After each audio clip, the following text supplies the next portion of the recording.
Bonjour, je suis Sarah Valabreg, kinésithérapeute spécialisée en pelvipérinéologie et sexologue également.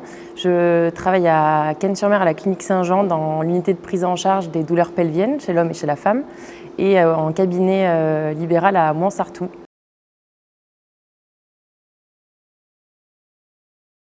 Alors pour les douleurs sexuelles, elles peuvent prendre différentes formes. Il peut y avoir des douleurs où les patientes vont plutôt se plaindre de douleurs qui vont être superficielles, c'est-à-dire vraiment à l'entrée au moment de la pénétration, ou plutôt des douleurs qui vont être profondes.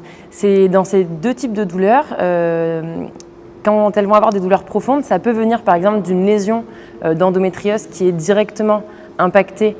Donc du coup, au moment de la pénétration, il y a cette lésion qui va être touchée par la pénétration. Donc là, c'est assez clair de comprendre que du coup, c'est à cause d'une lésion d'endométriose qu'on a des douleurs.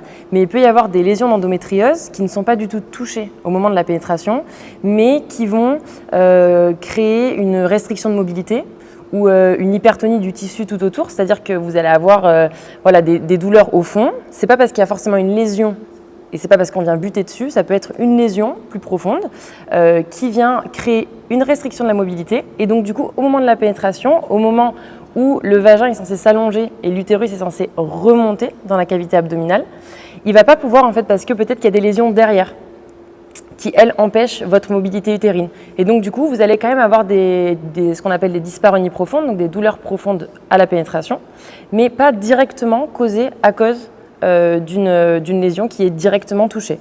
Au niveau des douleurs qui vont être plus superficielles, ce n'est pas systématiquement de l'endométriose qui va créer une douleur qui va être à l'entrée au niveau du vestibule.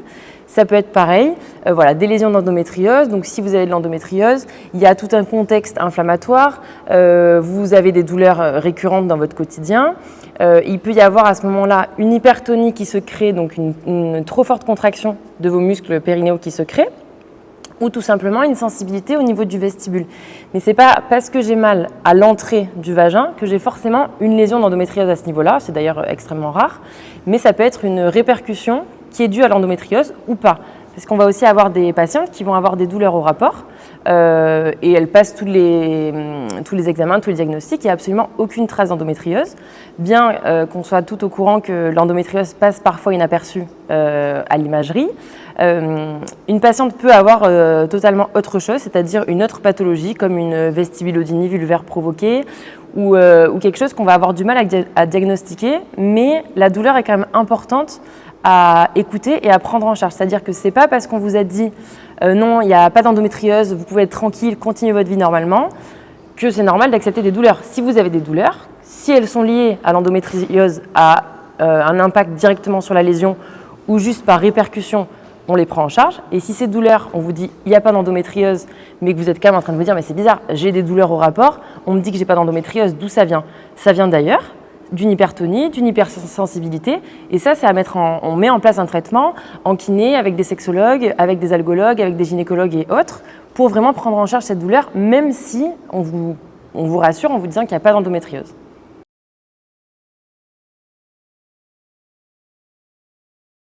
Donc, comment est-ce qu'on peut avoir une sexualité qui va être épanouie malgré cette douleur, que la douleur provienne de l'endométriose ou d'une autre pathologie? Ce qu'on peut se poser comme question, c'est le but de la prise en charge en sexologie chez des patients qui ont des douleurs.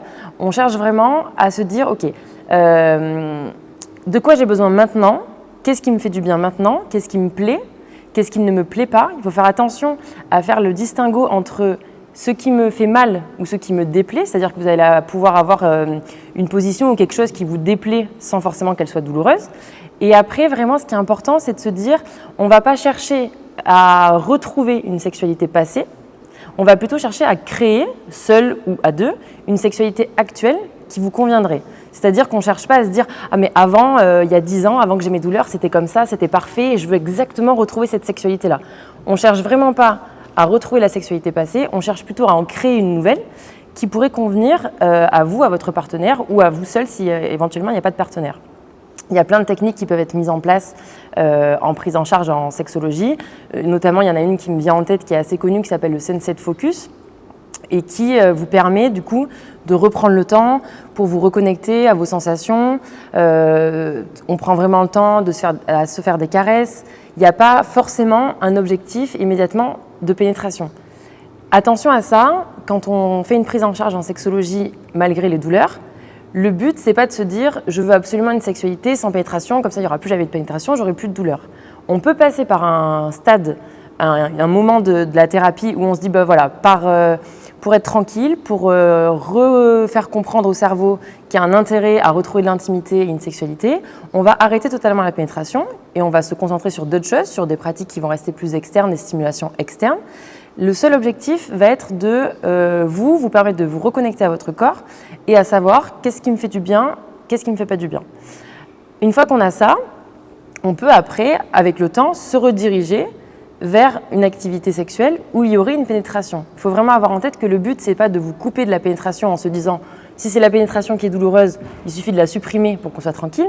Non, on la supprime au début peut-être pour remettre en place un climat de confiance. Et après, si vous avez envie, vous et votre partenaire, éventuellement, ça peut se réintégrer sans souci. Le but vraiment, c'est pas d'évincer cette pénétration pour toujours. S'il y a un message qu'il faut vraiment que vous reteniez, que votre diagnostic d'endométriose soit positif ou négatif, en ce qui concerne les douleurs au rapport, elles vont être prises en charge dans tous les cas. Donc rapprochez-vous de professionnels qui sont formés dans le domaine. Ce qui est important vraiment d'avoir en tête, c'est que vous, même si vous arrivez au cabinet et que vous n'êtes pas encore diagnostiqué ou qu'on vous a dit vraiment que c'était pas l'endométriose et que les douleurs venaient d'ailleurs, on a la possibilité, même si c'est pas de l'endométriose, de vous prendre en charge évidemment, en venant vraiment chercher à adapter votre sexualité pour qu'elle vous convienne à l'instant T. Mais vraiment, il y a de l'espoir pour tout le monde et on arrive à trouver des combines, des thérapies, des méthodes pour vraiment que tout le monde retrouve une sexualité qui lui convient.